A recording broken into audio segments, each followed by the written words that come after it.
first little introduction thing that I run the risk of boring some of you, especially if you remember these things well, which you technically should, is on, this is not really what I want, variables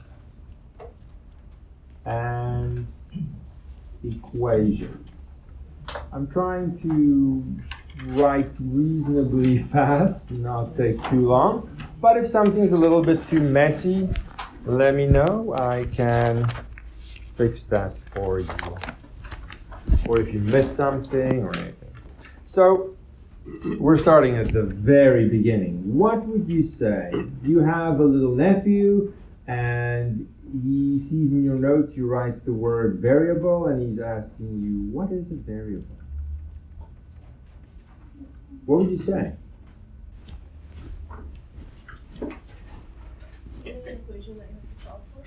Sure, something in an equation that you have to solve for.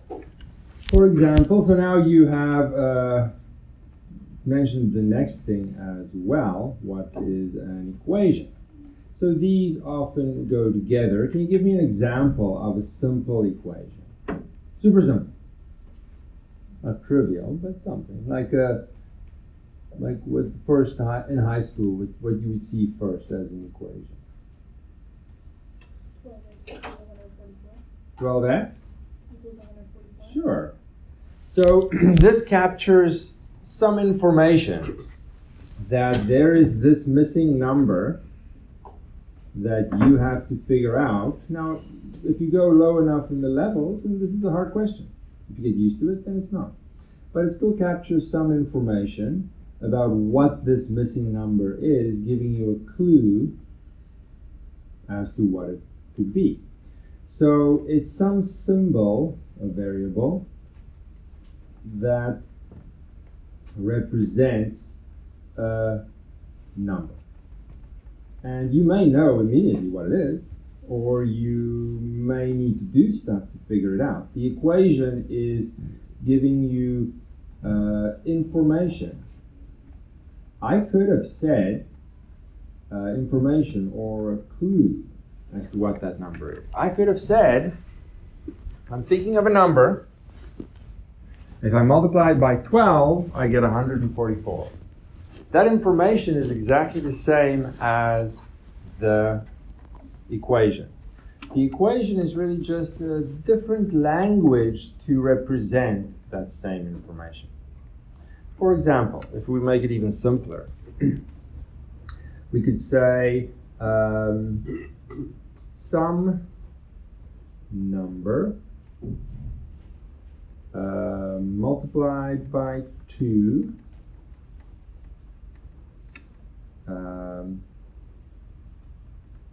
then my sentence is very good, but it's okay. I'm thinking of a number. If I multiply it by 2 and then I'm adding, what should we say? I don't know what I want.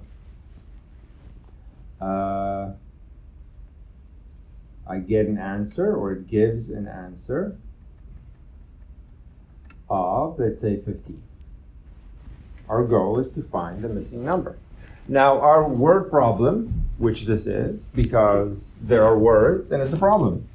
Our word problem could be much more complicated, or it could be very straightforward. It all depends on the level. It doesn't change what kind of problem it is.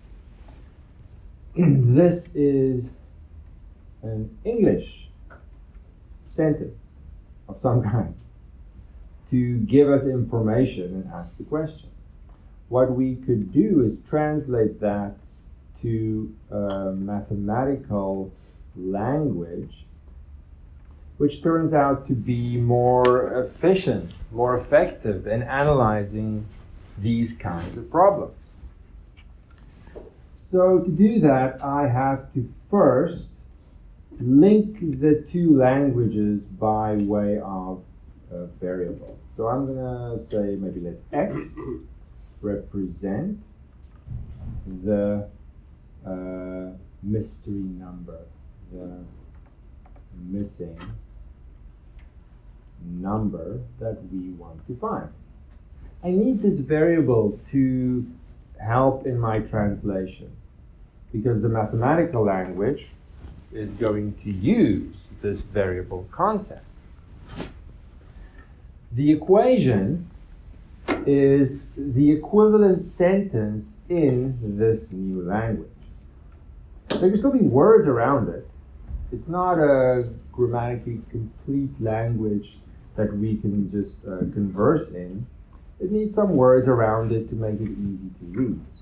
My equation is then going to be 2 times x plus 1 equals 15.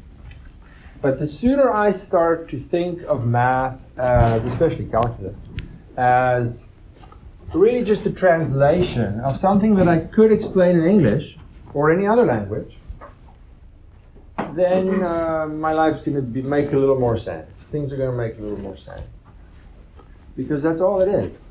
Then word problems don't get that scary. When I realize it's just another language, I could have translated this in French or anything else.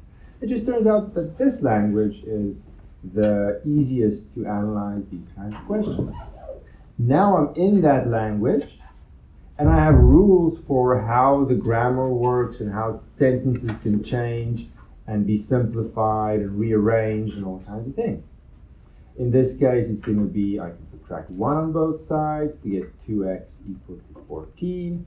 Then I can divide by 2 on both sides to get x equal to 7. This sentence, this sentence, this sentence, they're all the same in this mathematical language. But they look progressively simpler to the point where I can just read off the answer. The convenience of that language. And then, because my original problem was presented in English, I just used this language to figure out the answer. I want to present my answer in the same language as the original, which is English. So I have my concluding sentence saying the missing number is 7. Zoom out a little bit. So there is the structure for any word problem you will ever do. 4 steps. It could be a very simple word problem. It could be a very complicated one. The 4 steps do not change. You have to take care of the translation with steps 1 and 2. Then work within that mathematical language, simplifying the equations, whatever they may be, and they could be more complicated or less complicated. You do whatever that requires, and then you wrap everything up with a concluding sentence in the original language of the problem. So people get caught up in the complexity of the problem when nothing is going to change except what this equation perhaps looks like. Nothing else is going to change. So regardless of the word problems you will encounter, and there will be some, remember these 4 steps, and that we are simply translating it to a more effective language. Oops, I almost fell. Any thoughts or questions on that? Something very simple, but the basics will get you incredibly far, much further than you think. And especially with calculus, we get caught up in the complexity way too much and forget the basics. And those basics are almost all we need. So I want to always see these 4 steps when we do a word problem. All right, let's make a new page. I don't make a new page. New page. Go longer page. And use too much buttons here. Where's this button? That's it's too much zooming. Zoom out a little bit. There we go. Okay. The next key concept is that of a function. Now, doing Math 108 is not the same as doing Math 100, and we certainly avoid a lot of the technicalities which could be distractions for us.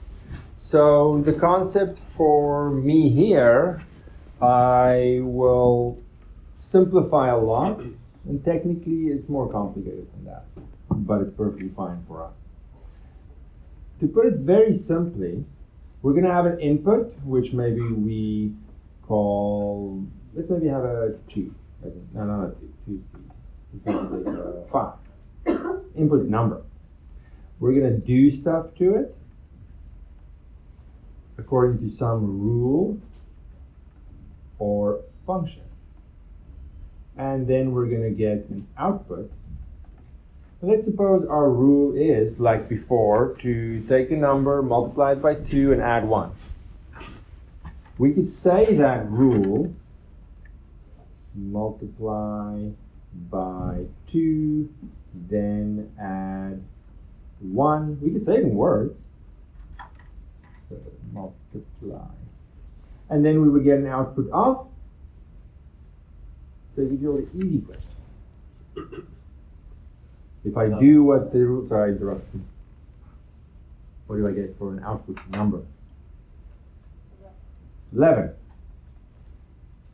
But using our mathematical language, we can write this a little bit more compactly as 2x plus 1. When we then have to say, okay, well, the input doesn't have to be, this is a specific example of 5, but in general, it could be any number that I can calculate this rule for. And the output might not be as obvious if I don't know what the input number is. So I should squeeze in the y here. In general, we could say our output variable is usually called a y when our input variable is an x. And that in that way, we could state a general rule for what we're trying to do. So our function example could look like 2x, y equals 2x plus 1. If I, in some cases, want, so this is the same as being an equation. It's also an equation, because there are y numbers and x numbers that I can put in, and it satisfies the equation. But sometimes I want to emphasize the function aspect of this rule. Why am I not writing? Oh, there it is. Little late. Whoa, calm down, buddy. You still right? There we go. I can also represent this in a different way. Let's suppose we call the function, give it a name. Let's call it f for function. And then we can say that the function is f of x. Our input variable is now in brackets next to the function name. And then what we're going to do to get the output. This f of x is the same as y. And in some cases, we want to emphasize the function aspect of this process, input and calculation to get an output. And in some other situations, we want to look at it as an equation. They're really interchangeable. And people forget that I can see them as, for our purposes, as one thing sometimes and as another thing the other times, and it's really the same essentially for us. Now in general that's not the case, but because we're looking at very simple kinds of equations and functions, those are interchangeable for us for the most part. And you can then say, well, I didn't need to make a new output variable name. I could name the function instead and then input certain things. Let's just have a look at the problem book. I think I have some questions somewhere. Do I not? No, maybe I removed them. Never mind. I'll just make them up. As an example, we could say, let's take a function and make it something a little more interesting. Let's say square root of x plus 1. There we go. Then we can answer different questions. What is f of 3? Well, that means that I plug in 3 in place of x wherever there is an x. There could be more x's in a more complicated function. And I calculate the output answer, and in this case I get 2. Yeah, give me all the easy questions. Not hard. But in some cases I might not get a very nice number depending on the input. Let's suppose I have 5 as the input. What do I get then? Let's suppose we, as a blanket rule in general for us, we want to round to 2 decimal places. If you plug in 5, what do you get? I just want to check that everyone knows how to round decimal numbers. Something that we take for granted. I need to make sure. So give me a bunch of decimals, whatever your calculator says. You need to be friends with your calculator, and this is the first time you may be using it.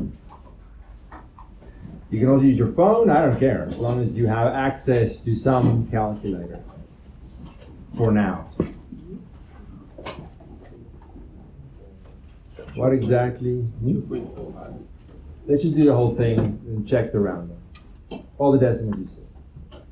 2.4494. 44948 and so on.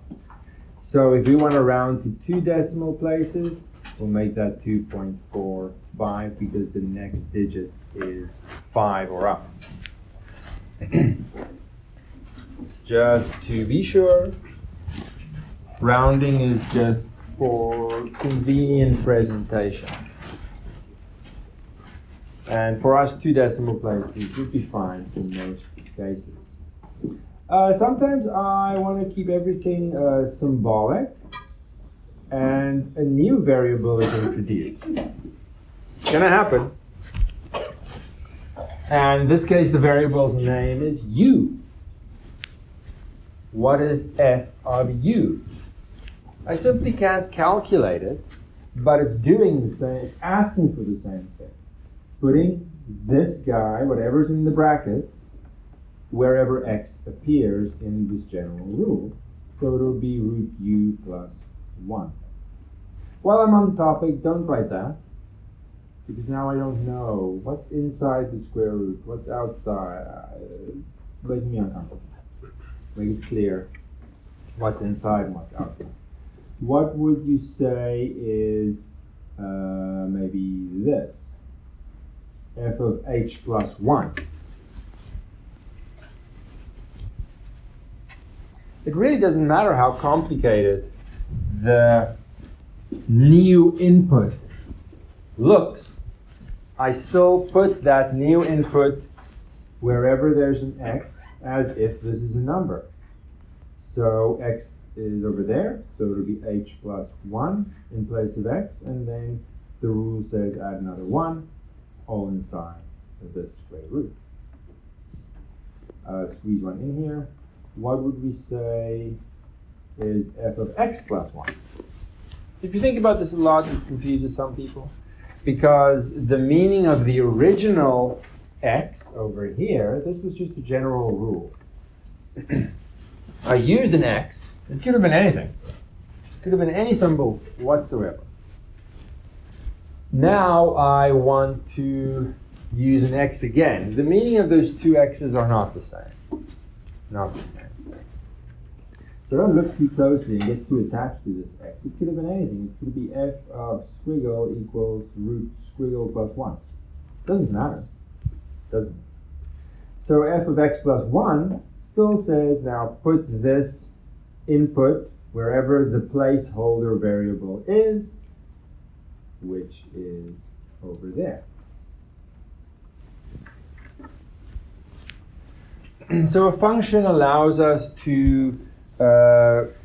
state general rules for what we want to do to a calculation without actually calculating it. That's not me. Sounds exactly like my one. All right, function. Function. Very important concept. And again, I'm not wasting your time with a lot of concepts. There are really four. What is a variable? And what is an equation? And the translation that comes with it.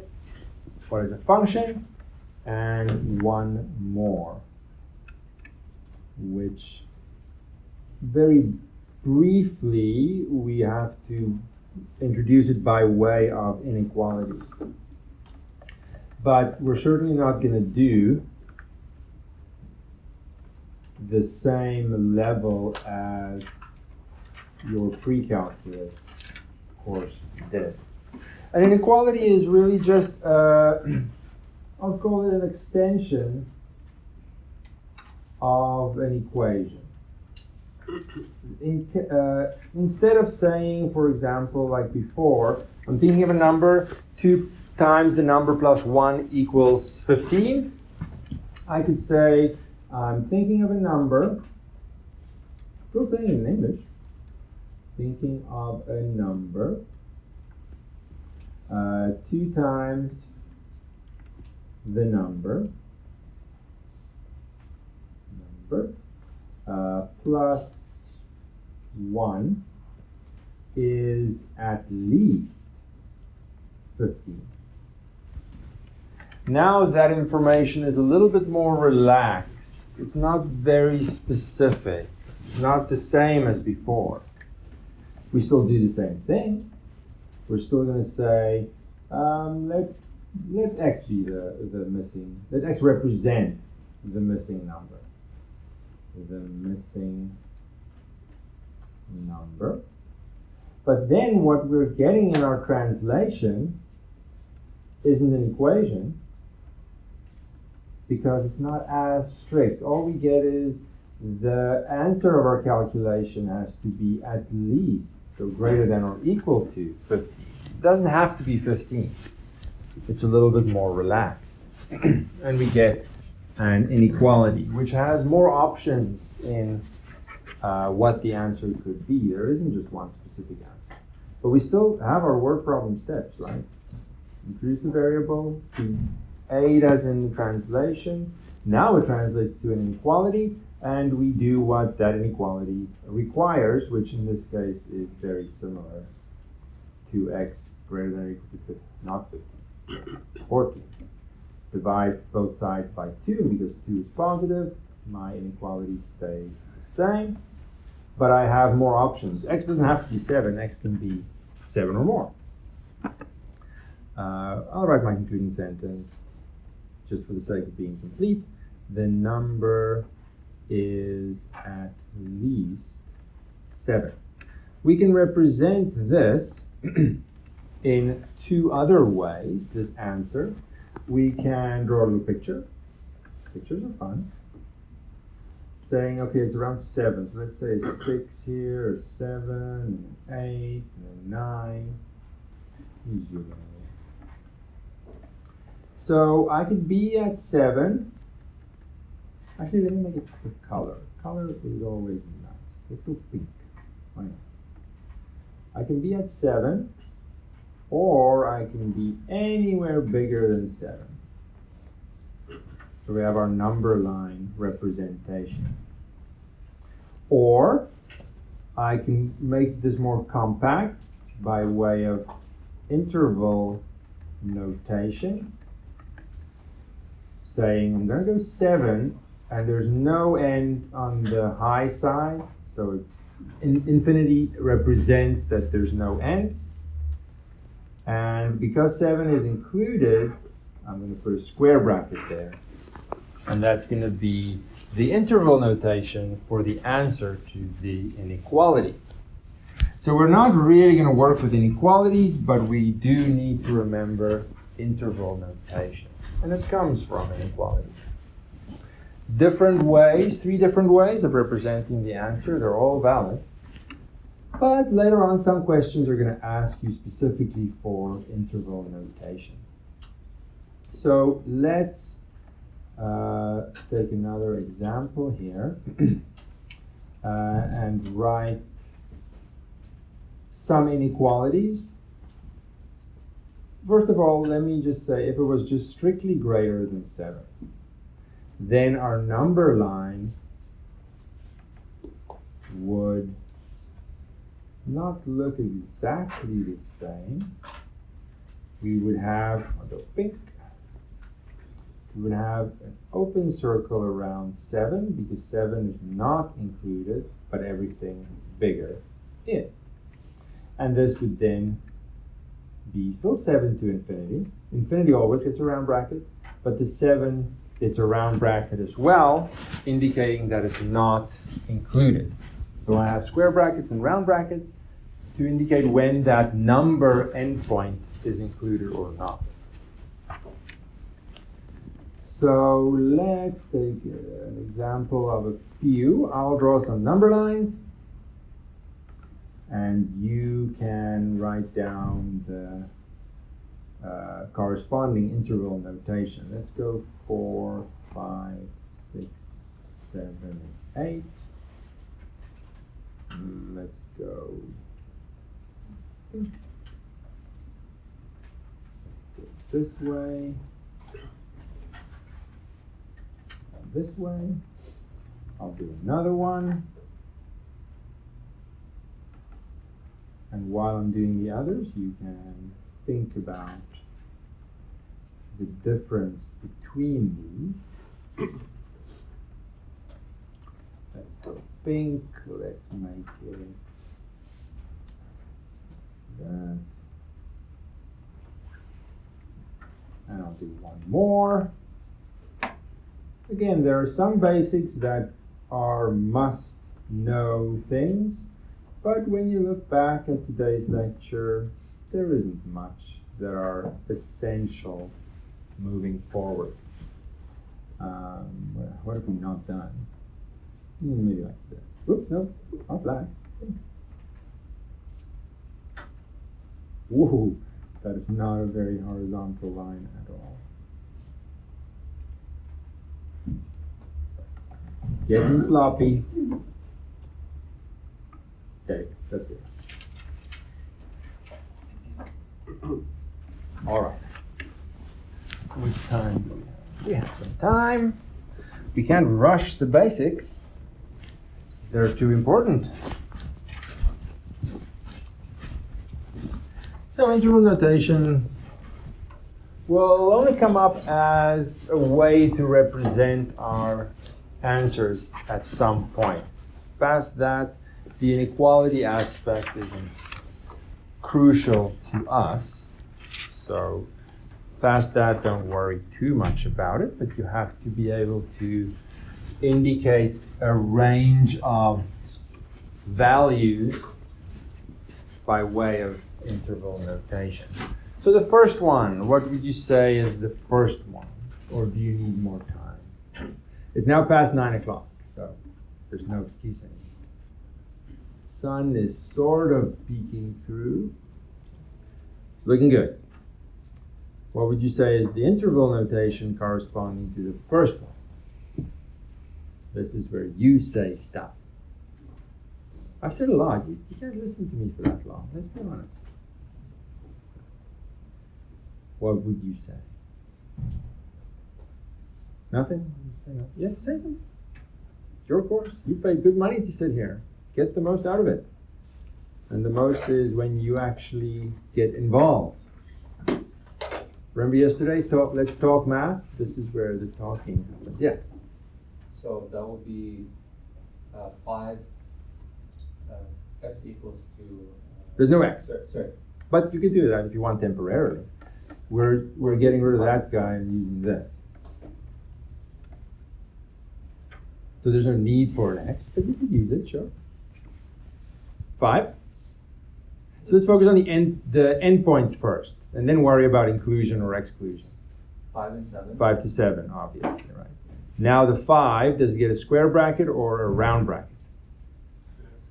Square, because it's included. 7? Yeah. Round bracket. So yeah, you can put X's around it, but the whole benefit of interval notation is you don't need to. It's even more convenient. Is everyone happy with that? Who remembers these things somewhat? Why does 7 get a round bracket? Because it's not included.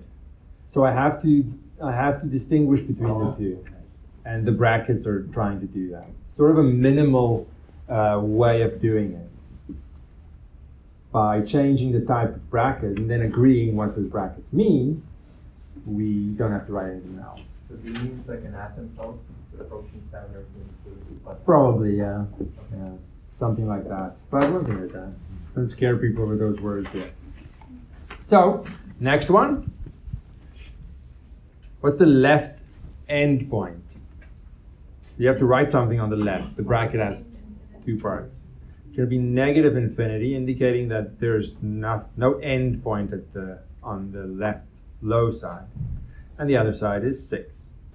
Left side, what kind of bracket? Always round for an infinity because it's not a number. On the other side, square bracket. What about the last one? Now I have two parts. So I'm going to have two pieces, each being an interval notation, so to speak. If we take care of the first one, it's going to be negative infinity to 5. What kind of bracket do I get on the left? Always round for infinity. It's not a number. 5 gets a square bracket. The other piece, they're obviously separate pieces, is going to be a 7 to infinity. What kind of bracket does 7 get? Round bracket, because it's open, it's not included. Infinity always gets a round bracket. Now, I don't really care for the purposes of this course how you connect them. You could just list them, put a comma between them. But technically, the correct symbol is a union symbol, little cup. But if you just list them with a comma, I'm going to look the other way because we have more important things to worry about. But that is the actual symbol. All right. So, if you found anything today that's a little unclear, I don't remember interval notation, or I don't remember functions very well, or anything like that, then it's a good time, no time like the present, to go and review and brush up little things. Please remember to click the like button if you enjoyed the video, and to subscribe if you want to be notified of more videos.